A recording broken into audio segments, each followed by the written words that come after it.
বাউ, তুমি তুমি কি লিখেছো? তুমি বাহ।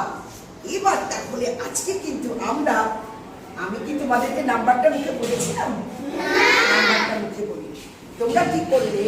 আমি তোমাদের জাস্ট লিখে লেখাটা টেনেছিলাম। তুমি তোমার অনুভূতি দিয়ে তুমি কিন্তু ব্যাপারটাকে সেইভাবে করেছো, তাই তো?